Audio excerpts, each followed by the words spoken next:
14 police dogs circled a trembling 8-year-old girl in the center of Gate 47, their handlers tense, guns drawn, the crowd frozen in disbelief. Cameras rose, hearts pounded, and in that instant everyone knew something was terribly wrong. What they didn't know was who the girl really was. Before we uncover the truth buried beneath uniforms and secrets, subscribe, because in this world, justice doesn't bark, it bites back. It began like any ordinary Tuesday morning at Portland International. A steady hum of rolling suitcases, murmured boarding calls, and the faint aroma of burnt espresso hung in the air. Sunlight spilled through the high glass panels, catching on polished floors and travelers' restless faces. Families clustered around gates, business travelers scrolled through phones, and the loudspeaker repeated the same apology for another delayed flight. Then, the barking started. It came sharp, echoing through the concourse. Not a single bark, but many. 14 K9 units surged from the far end, led by uniformed handlers whose radios crackled with static command. The air shifted, tense and charged, like the seconds before a thunderstorm break. Conversations stopped mid-sentence. A child dropped his toy. Someone's coffee trembled on the rim of its cup. At the center of it all stood a little girl, small, pale, her yellow cardigan slightly oversized. A pink backpack hung off one shoulder. Her eyes darted between the approaching dogs, wide and uncomprehending. She didn't move. She couldn't. Airport staff scattered to the walls. Security officers formed a perimeter. The announcement system cut out mid-sentence. And then came the order, "Do not approach the suspect." The word suspect was what froze everyone completely. A suspect? That child? She couldn't have been older than 8. But the formation tightened, handlers kneeling, dogs straining at their leashes, growls low and synchronized like a single organism waiting for release. A woman screamed. Another started filming. Within seconds, phones were out everywhere, shaky footage capturing the impossible sight, a terrified girl surrounded by military-grade K9s. The video would later go viral within hours, but in that moment, no one knew whether to intervene or run. The airport lights seemed to dim, or maybe it was just the shadow of fear creeping across the terminal. Every second dragged, heavy and suffocating. The dogs barked louder, one lunging forward before being yanked back by its handler. The girl flinched, her backpack slipping to the floor. Something inside clinked, metal on tile. That sound triggered chaos. One of the handlers shouted an order. Another pulled his weapon. The girl stumbled backward, tripping on the strap of her bag, falling hard. Her palms hit the floor. Her hair fell into her face. For a second, she didn't move. The dogs lunged again, 14 bodies of muscle and fur restrained by trained hands. But what everyone missed in the frenzy was the expression on one handler's face: confusion. He saw something no one else did. When he stepped forward, lowering his voice, the dogs went silent. All 14 simultaneously. No barking, no movement. Just stillness. The silence was worse than the noise. He crouched beside the girl, lifting the backpack gently. Inside, there was no weapon, no threat, just a tangle of wires, a small metallic device, and a folded piece of paper with smudged ink. He read one line and froze. The supervisor, a sharp, rigid woman in a Navy uniform, demanded answers, her voice cutting through the murmurs. The man stood slowly, holding the paper, eyes unreadable. He didn't speak. Not yet. The crowd began to whisper, rippling speculation like wildfire. A bomb threat? A smuggling attempt? A setup? But something didn't fit. The girl wasn't crying anymore. She looked empty, like someone who had already lost everything worth crying for. Paramedics arrived. Officers secured the perimeter. The terminal became a maze of flashing lights and shouted orders. But in the middle of all that chaos, the handler handed the paper to his superior, and whatever she read drained the color from her face. She motioned for everyone to stand down. One by one, the handlers retreated, the dogs easing back into silence. Cameras kept rolling. The crowd began shouting questions, demands, disbelief. The little girl was lifted gently to her feet, her hands trembling, her face streaked with tears and soot. Soot, though no one noticed that at first.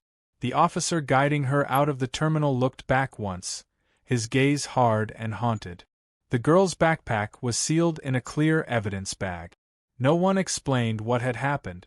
Within 20 minutes, the scene was cleared, and boarding resumed like nothing had ever occurred. But the story that would not fade. Outside, the sky over Portland had turned gray. Rain pressed against the glass like restless ghosts. And in the control tower, 2 senior agents reviewed security footage that would never reach the public. The feed showed the girl entering the terminal alone at 6:47 a.m. No guardian, no ticket, just a small pink backpack and a look of silent purpose. What they couldn't explain, and what haunted every official report afterward, was the final moment before the K-9s surrounded her. She had stopped near the security line, crouched, and whispered something to one of the dogs. Seconds later, every single one turned toward her, breaking formation, ignoring commands. That had never happened before in any K-9 unit nationwide. Downstairs, an airport janitor sweeping near Gate 47 found something the officers had missed: a torn corner of a photograph. It showed the same girl, smiling beside a police officer and a German shepherd wearing a medal. The back of the photo had one word written in faded ink: Dad. He pocketed it quietly before the investigators returned. As night fell, the news had already broken. Unidentified child detained after K-9 breach at Portland Airport. Officials gave no comment. But witnesses swore they saw the handlers hesitate, as if they recognized her. And in a quiet holding room deep beneath the airport, a senior officer stood across from the little girl, still clutching her evidence-sealed backpack. Her eyes met his, and though she said nothing, he understood everything. Because he had seen that face before. Somewhere far away, years ago, on a night marked by fire, loss, and a promise that should have stayed buried. He stepped closer, heart pounding. The room flickered under the hum of fluorescent lights. And then, as if on cue, the lights went out. When the lights went out, the silence was almost holy. A black curtain fell over the room, broken only by the faint whine of the generator struggling to kick in. Somewhere above, the storm outside pounded against the airport roof, heavy rain echoing through metal and glass. The officer's hand instinctively reached for his flashlight, the beam slicing through the dark like a knife through smoke. The girl didn't move. She sat perfectly still in the metal chair, her hands folded neatly in her lap, her gaze fixed on nothing. The pale cone of light caught her face, streaked with grime, eyes hollow but unwavering. He took a breath. Emergency backup should have kicked in by now, he muttered to himself, but the words sounded empty in the concrete silence. Then, faintly, from the hallway beyond the door, came a sound, a low, synchronized rhythm. It wasn't footsteps, it was claws.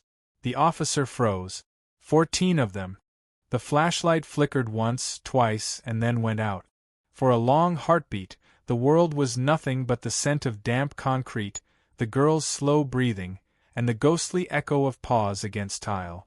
When the backup lights finally blinked on, faint and yellow, the hallway beyond the one-way glass was empty.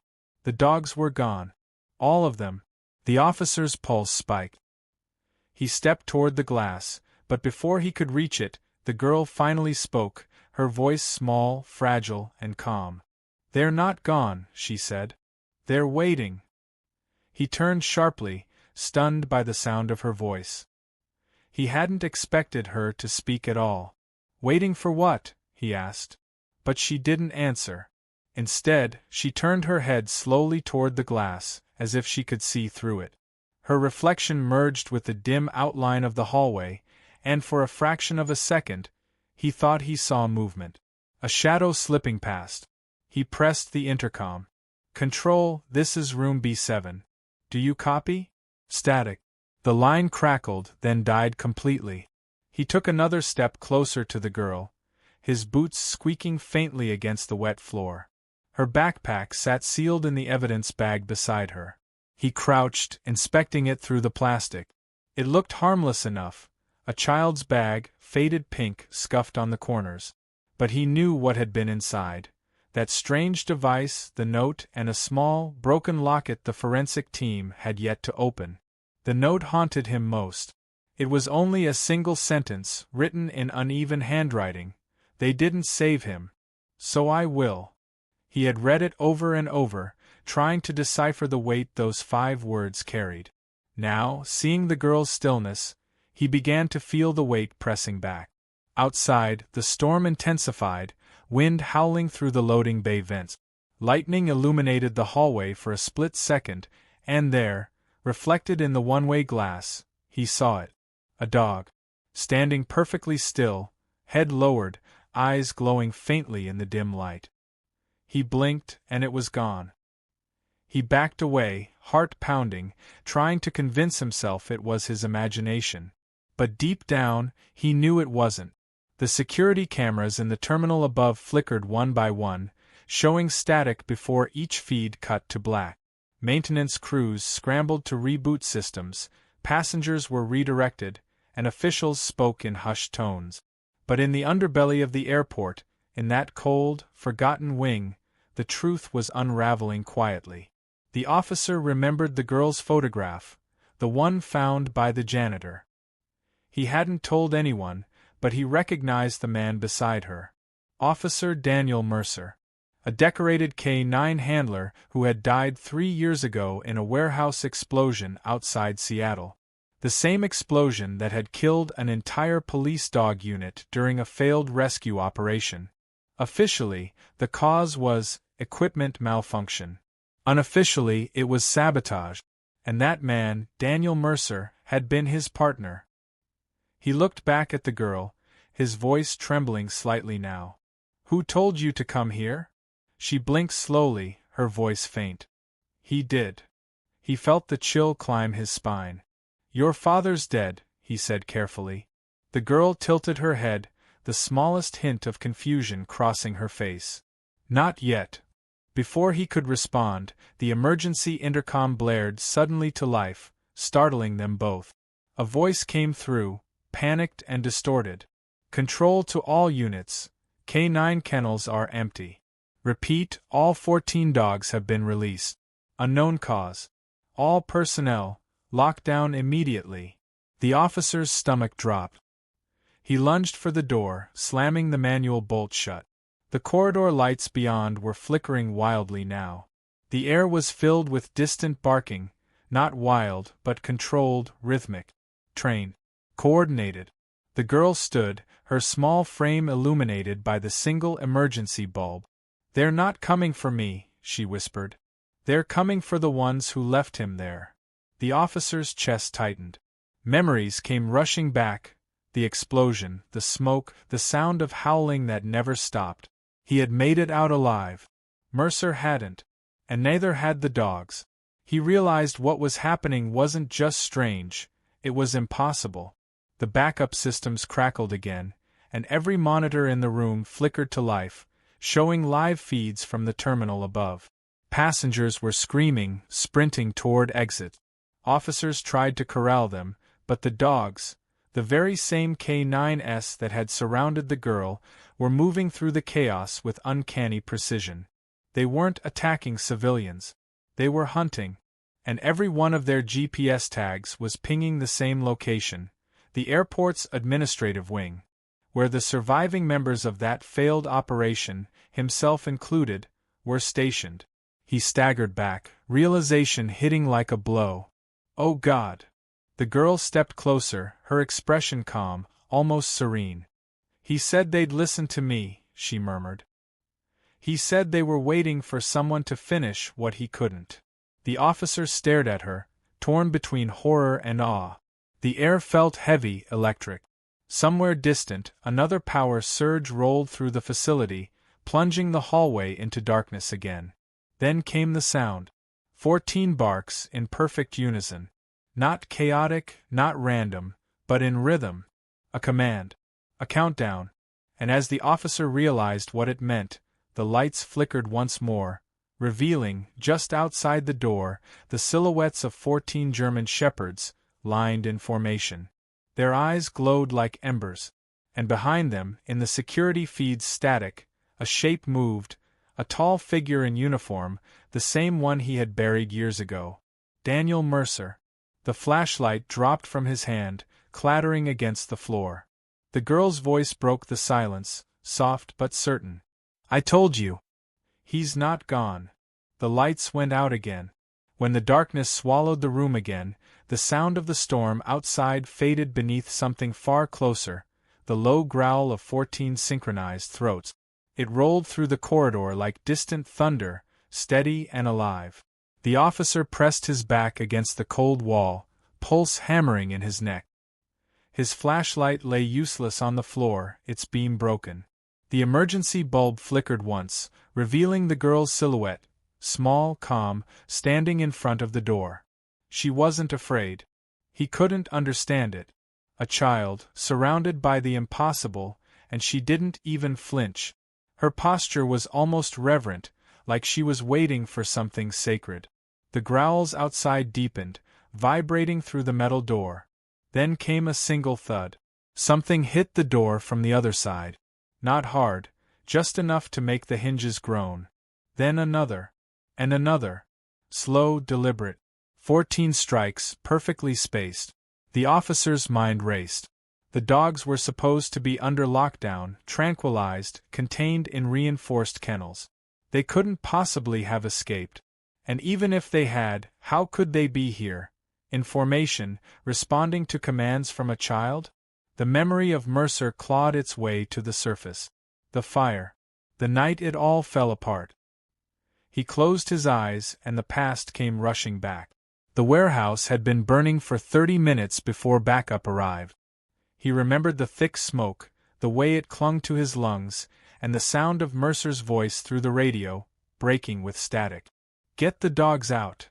They had been pinned inside, Mercer's unit, 14 trained K9s. The explosion that followed turned everything white. When he woke, he was outside, half-deaf, bloodied, surrounded by chaos. Mercer hadn't made it out. The report said the dogs perished instantly. But the screams, those screams had haunted him every night since. Now, standing in the same number again, 14, he felt the air around him grow colder. The same scent hit him, burnt oil, metal, and ash. He opened his eyes. The girl was staring at him. "He said you'd come," she whispered. "Who?" His voice cracked. She tilted her head. "The man with the medal. Mercer." Her gaze drifted toward the sealed evidence bag. Inside, the pink backpack sat motionless, but faintly, something inside it glowed. A soft, pulsing amber light like a heartbeat. Before he could move, the door handle began to turn. Slowly. Smoothly. He grabbed his sidearm, pointing it toward the frame. The lock rattled, then fell silent. For a moment, all he could hear was his own breathing. Then a voice came through the intercom, low, distorted, calm. "You left him." He froze. It wasn't a child's voice. It wasn't static. It was Mercer's.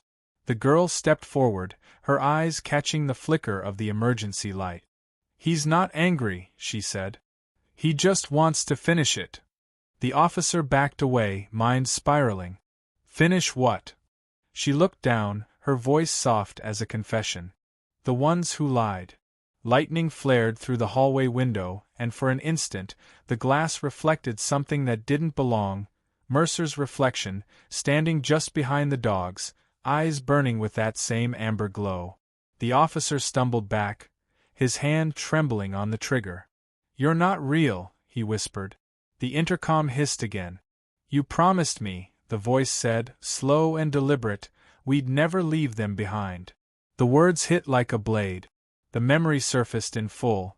A night before the explosion, two partners sitting on a tailgate under the rain, talking about loyalty, about the men and dogs who trusted them. Mercer had said those exact words. Never leave them behind. He thought it had been a promise to protect. But now it sounded more like a curse. The lights flickered violently. The girl turned toward the wall, where a faint shimmer appeared, a trail of wet paw prints forming across the concrete, steaming faintly as if still hot. They led from the door straight to the evidence bag. The glow inside the backpack intensified, pulsing faster. The officer lunged forward, tearing the bag open. Inside, beneath the toys and folded clothes, lay a small metal tag. A K9 service ID, scorched and bent. The name barely legible, Rex, Mercer's lead dog. The tag was warm to the touch. He looked up, realization dawning in horror. "This isn't a haunting," he murmured. "It's a recall." The girl nodded once. "He said justice comes when the truth burns clean." Then the sprinklers went off. Water poured from the ceiling, drenching everything. The lights sparked, one exploding in a shower of glass. The officer shielded the girl, dragging her toward the far wall. The metallic scent of smoke filled the air again, but this time it wasn't from fire. It was from memory. The smell that had clung to Mercer's uniform the day before he died. Through the thin roar of water, the growls returned, louder, closer. The door handle twisted one last time before snapping off completely. The metal door swung open. The hallway beyond glowed orange, though there was no fire. The dogs stood in formation, their bodies shimmering faintly as if caught between light and shadow. Steam rose from their fur. Their eyes locked on him. At their center stood Mercer. He looked exactly as he had that night, soot-streaked, uniform torn, badge blackened by heat. But his face was wrong. Not monstrous, not ghostly, just unbearably sad. The officer felt something break inside him. Guilt, years suppressed, clawed its way to the surface. "I tried to save you," he said. Mercer didn't move. The air around him rippled faintly, distorting like heat haze. Then he spoke, not aloud, but inside the officer's head. "You left them in the fire." The officer's breath caught. "I couldn't." "You ran." He fell to his knees, water pooling around him.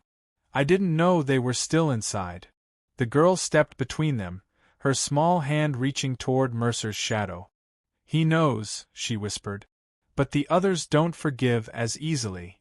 A single bark echoed, sharp and commanding. The dogs began to move, circling. The officer raised his hands. "Please. I can fix it. I'll tell them the truth. I'll—" The girl turned to him, tears cutting clean lines down her dirt-streaked cheeks. "It's too late for truth," she said. "Only balance." Mercer's shadow lifted his arm, a command. The officer squeezed his eyes shut, bracing for the impact. But it never came. Instead, there was silence. Then, the gentle pressure of a child's hand on his shoulder. When he opened his eyes, the room was empty. The door gone. The girl gone. The water had stopped falling. Only the scorched K9 tag remained on the floor beside him, and carved into the wall, dripping faintly, were 5 words burned into the concrete. Gate 47. Tomorrow at dawn. He stumbled to his feet, gasping. The words pulsed faintly, glowing with that same amber hue. He knew what it meant. Mercer wasn't done. And somewhere deep inside the airport, beyond the cameras, beyond the light, the dogs were already waiting. The rain hadn't stopped since that night. It pressed against the airport windows like 1,000 restless fingers, blurring the tarmac lights into streaks of gold and white. Morning crept in reluctantly, gray, cold, heavy. Security checkpoints were back online, passengers filtered through with practiced indifference, and the official reports said the power outage was under control. But none of that was true. In the depths beneath Terminal C, where the public never went, the officer stood alone in the maintenance corridor, staring at the burned words on the wall. Gate 47. Tomorrow at dawn. Tomorrow was now. The concrete was still warm where the letters had been scorched, faintly glowing under the flicker of the emergency light. He'd barely slept. His hands shook as he lit a cigarette, his first in years. The smoke hung in the damp air, curling like memory. He hadn't told anyone what happened. How could he? The dogs. The girl. Mercer. If he said it out loud, they'd lock him away. So he came back alone, before sunrise, before the world could interfere. His footsteps echoed through the empty halls. He followed the service tunnel that led straight to Gate 47, the place where it had all begun. The faint hum of power lines vibrated through the walls, blending with the rhythmic drip of leaking pipe. Every sound felt alive, watching. When he reached the final junction, he paused. The security door to Gate 47 was open. He felt the chill immediately, not from air conditioning, but from something older, colder. A presence that made the hairs rise along his arms. He stepped through. The terminal was empty, washed in the pale blue of early dawn. Rows of chairs sat in silence, their reflections stretching across the polished floor. The glass wall beyond revealed the runway, mist rolling like slow smoke. Everything was too still, too clean. Then he saw it. The girl. She stood by the window, facing the sunrise, her reflection faint against the glass. The same yellow cardigan. The same pink backpack. But she looked older somehow, her posture heavier, as though the night had taken years from her. He approached slowly. "You came back," he said. She didn't turn. "He told me you would." "Mercer." She nodded. "He says it's time." His throat tightened. "Time for what?" "To finish the promise." She turned then, and in her eyes he saw it. That same amber light that had burned in Mercer's. The same fire that had consumed the dogs. He wanted to speak, but the words wouldn't come. The air vibrated around them, faintly at first, then stronger. The lights above flickered in rhythm. Pulse, pause, pulse, as if syncing to an unseen heartbeat. From the corridor behind him came the sound of metal scraping against tile. He turned sharply. One by one, the shadows lengthened across the floor. 14 of them. The dogs emerged in silence. Steam rose from their fur, but there was no heat. Their paws left faint, glowing prints with every step. They moved into formation, surrounding him again, not attacking, just waiting. The girl knelt down, placing her hand on the nearest dog's head. Its ears twitched, eyes softening for a fraction of a second. "They're ready," she said. "For what?" His voice was hoarse, trembling. "To take back what was stolen." He shook his head. "There's nothing left to take. That fire wasn't an accident," she said, cutting him off. He froze. Her eyes locked onto his. "They said it was faulty wiring. But he found out the truth before he died." "What truth?" Her gaze shifted toward the ceiling, toward the control tower silhouetted through the glass. "They used the dogs as cover," she whispered. "A weapons test. Something they weren't supposed to build." He felt the floor tilt beneath him. The project, the rumors of experimental tech, had been dismissed years ago. But Mercer had believed it. He'd warned them something was wrong. And then the fire happened. He took a step closer. "You're saying they killed him?" "They killed all of them," she said, her small voice trembling now. "And they blamed it on the system." Outside, the fog thickened, swallowing the runway. A distant siren wailed. The airport's intercom crackled to life. Static and half-formed words that weren't in any language he knew. He turned back to her. "Why me? Why now?" "Because you were there," she said. "You saw it. You survived. That makes you the witness. The balance starts with you." Before he could respond, the ground vibrated, deep, mechanical, rising through the walls. The lights overhead flared, then went black. Emergency beacons snapped on, bathing the terminal in blood-red light. The dogs began to move. Not toward him, toward the exit doors leading to the runway. The glass panels shuddered, then shattered outward, shards scattering into the dawn. Beyond the broken wall, the tarmac stretched into mist. And from that mist, figures emerged, silhouettes in tactical gear, the same insignia from the old Special Operations Unit. The men who'd covered up the explosion. The officer felt everything click into place. This wasn't a haunting. It was a reckoning. The girl turned to him, eyes burning. "He said they'd come. He said you'd have to choose." "Choose what?" "To stand with him or with them." The men outside raised their weapons, red lights from their scopes painting the fog. The dogs stood between them and the terminal, motionless but ready. The officer's pulse thundered in his ears. He looked at the girl, fragile, trembling, holding the pink backpack like a relic. "What's in there?" he asked. She unzipped it slowly. Inside was the same metallic device, the one the handlers had mistaken for a weapon. But now it was active, glowing with pure amber light. "It's his heart," she said simply. "The thing they tried to destroy." The fog outside began to churn violently, as if pulled by an unseen force. The figures hesitated, unsure. The girl lifted the device gently. "He says it ends when justice is served." The officer's instincts screamed at him to stop her, to take the device, to run. But somewhere deep inside, another voice whispered, Mercer's voice. "Finish it." The device pulsed once, then again. The sound it made wasn't mechanical. It was alive, a heartbeat, slow and steady.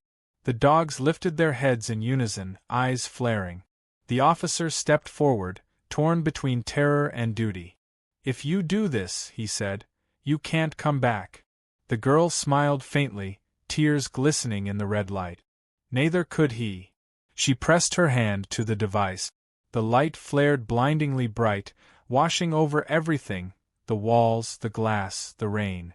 The men outside screamed as the fog swallowed them whole. And then, silence. When the light faded, Gate 47 was empty. The glass was whole again. The rain had stopped. Only the officer remained, standing alone in the center of the terminal.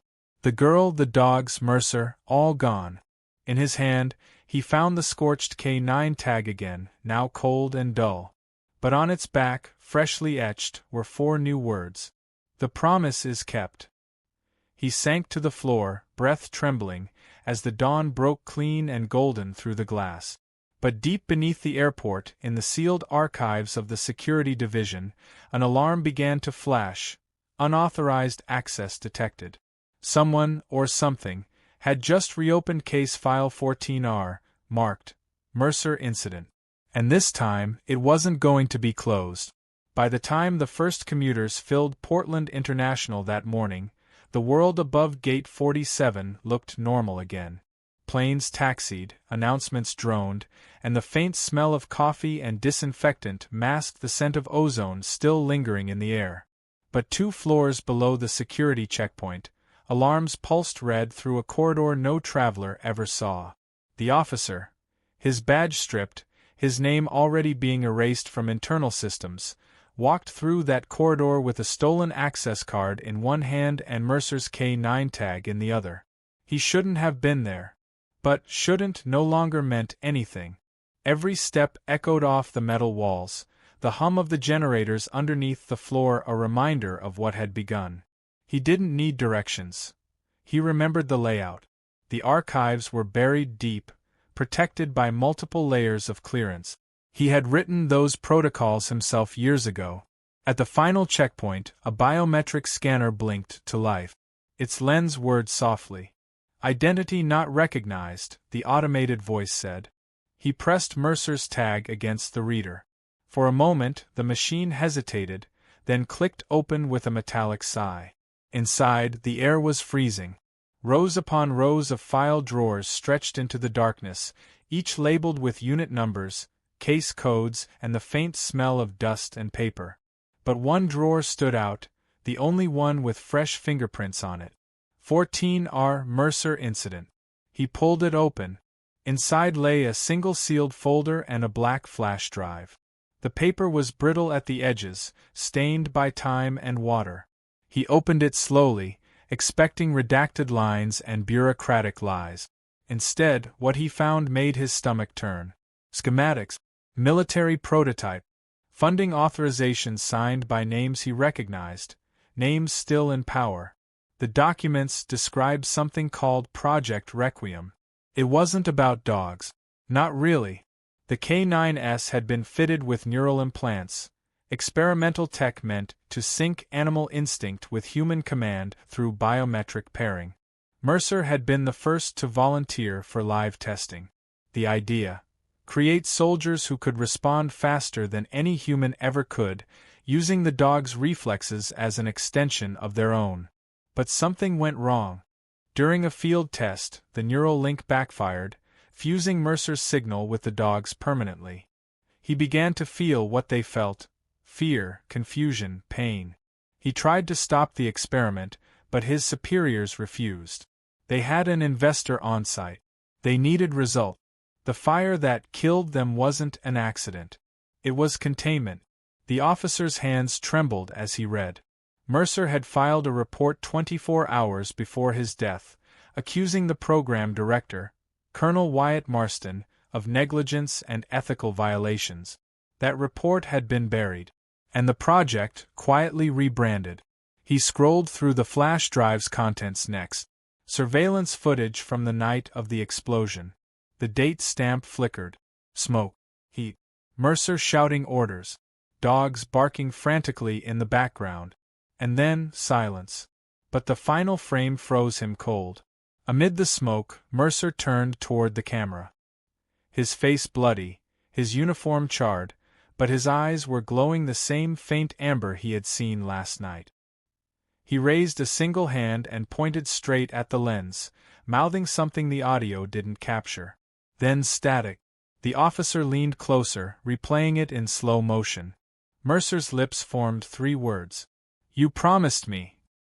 He staggered back, gasping. The same words that had haunted his dreams for years.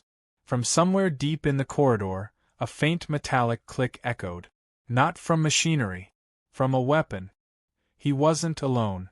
The shadows shifted near the entrance. A flashlight beam cut through the dark. A voice followed, calm, cold, practiced. "Step away from the terminal, Officer Hale." He froze. That voice. He knew it instantly. Colonel Wyatt Marston.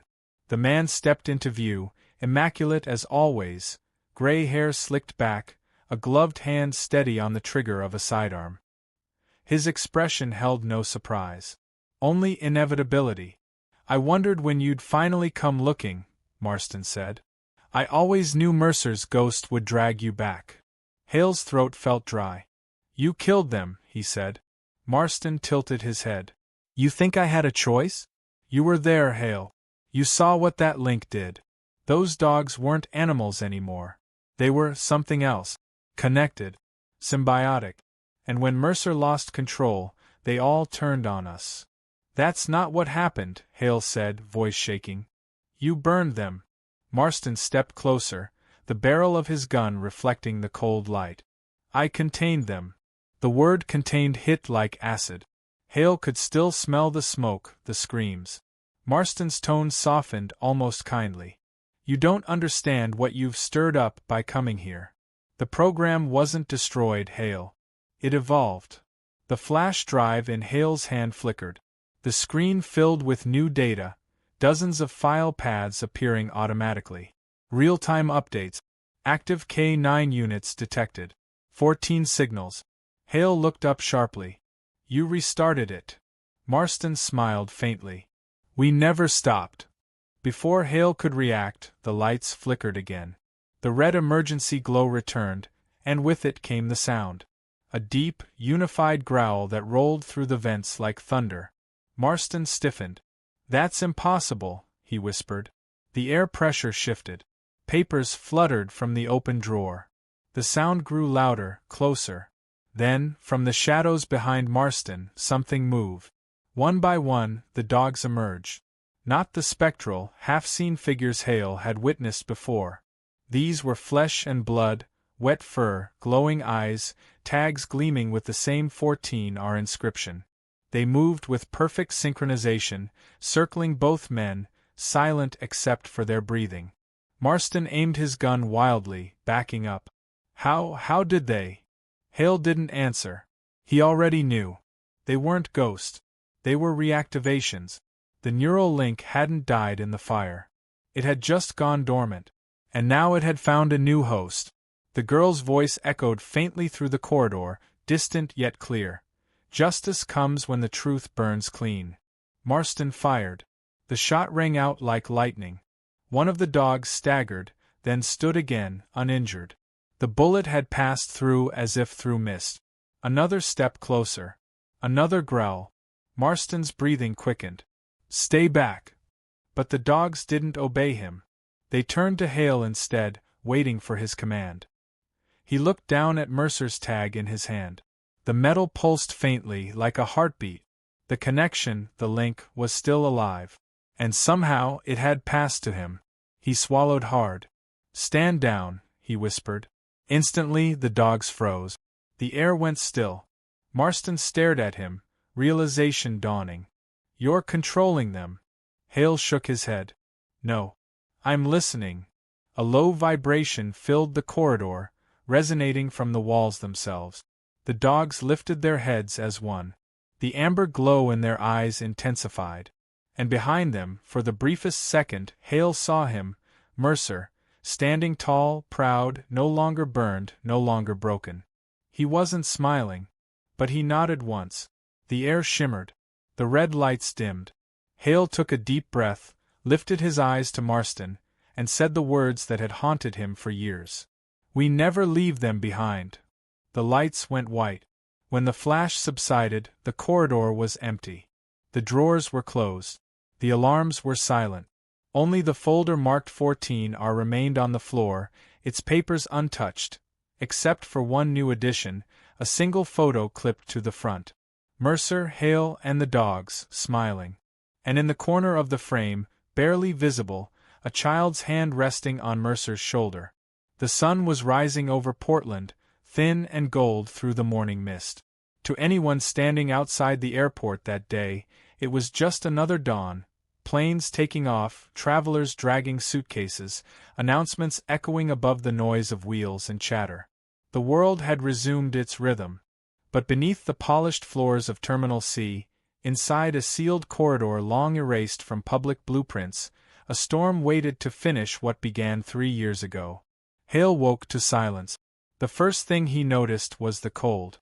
The second was the smell, not dust or metal, but rain. He sat up slowly, disoriented. The floor beneath him wasn't the archive anymore. It was the tarmac. Gate 47, empty and clean as if the night before had never happened. His hand closed instinctively around Mercer's K9 tag. It pulsed faintly, not with light but warmth like a living thing. He looked up. The terminal glass stood whole again, reflecting the sun. No damage, no broken doors. But in the reflection, behind his own weary face, stood Mercer. Not spectral. Not burning. Oh. Hale froze. Mercer's expression was calm, almost peaceful, his uniform crisp, his badge gleaming gold against the morning. The man he remembered, not the ghost.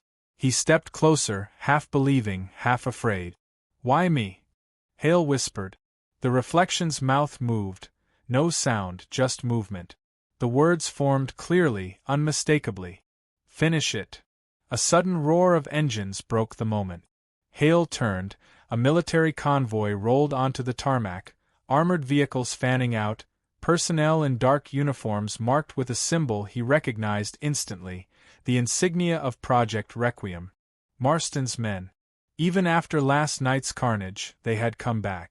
But this time, they weren't here to hide the truth. They were here to bury it. Helicopter blades cut through the air above him, whipping the fog into spirals. Hale ducked, shielding his eyes. A voice barked through loudspeakers.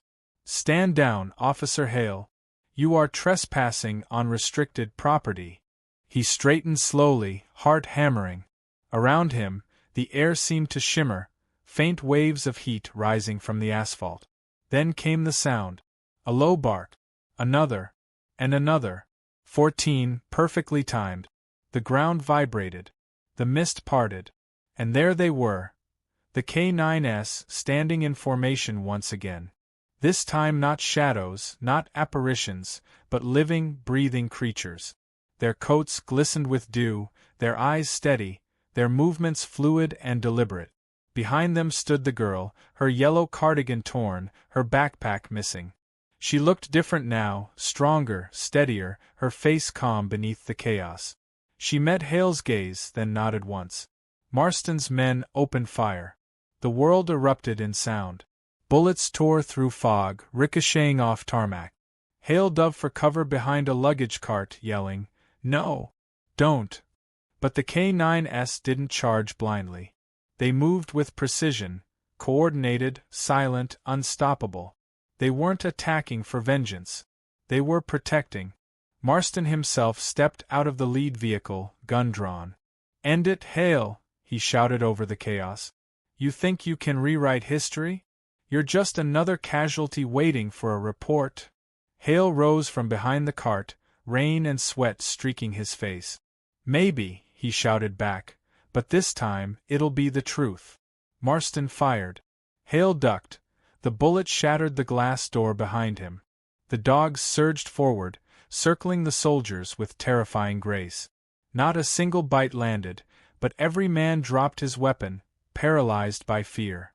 And through it all, Mercer's voice whispered in Hale's mind, "They follow the one who remembers."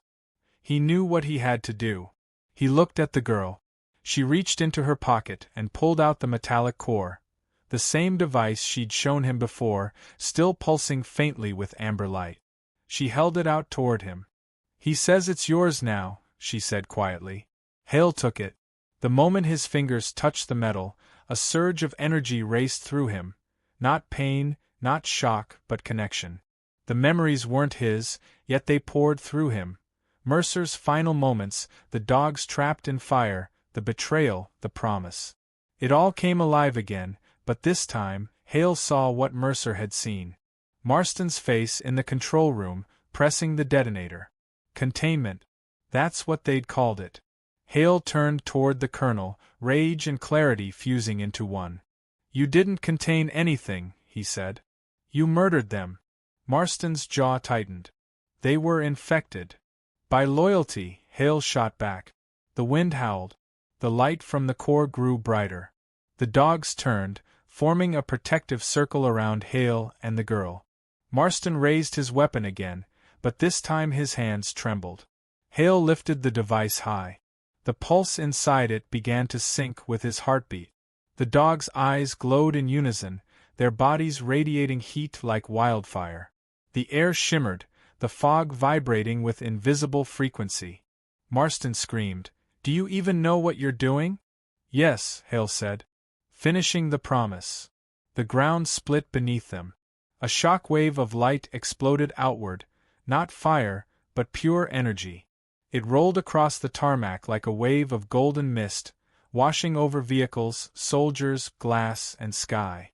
Every weapon melted into harmless dust. Every radio fell silent. The K9s lifted their heads as one, howling in harmony. Not anger, not pain, but release. And as the light reached Marston, he dropped his weapon, eyes wide, whispering something Hale couldn't hear before he vanished into the radiance. Then, silence again. The light faded. The air cleared. The fog was gone. The K9s stood in perfect stillness. One by one, they turned their heads toward Hale, then toward the horizon where the first plane lifted off into morning sky. The girl walked to him, her small hand reaching for his. "It's over," she said. He looked down at the device in his hand, the light now dim, its warmth fading. "What happens to them?" he asked softly. She smiled sadly. "They go home." One by one, the dogs began to fade, not vanish, but dissolve into light, like dust carried away by the wind. Hale's throat tightened as he watched them disappear. Rex last of all, looking up at him with calm, loyal eyes before fading into the air. The girl stepped back, sunlight glinting in her hair. "He says thank you. Where will you go?" Hale asked. She looked out toward the rising sun. "Where he waits." He wanted to say something more, but she was already gone. Only her footprints remained on the wet asphalt, 14 small prints beside them, glowing faintly before vanishing into mist. When the authorities arrived minutes later, they found no sign of Hale, no girl, no dogs, just a cracked K9 tag lying at the center of the runway, inscribed with a new phrase. "Justice served, promise kept." They classified the event as a system malfunction during emergency training. But in the archived footage, the one they never released, The final frame showed something no one could explain: a man and his dog standing on the tarmac, facing the dawn, before dissolving into light. And from that day forward, every handler who joined the new K-9 division received a silver tag stamped with 2 letters and 1 number. No one knew what it meant. But sometimes, late at night, when the rain hit the runway just right, you could hear them, 14 synchronized barks echoing faintly through the mist. A promise kept forever.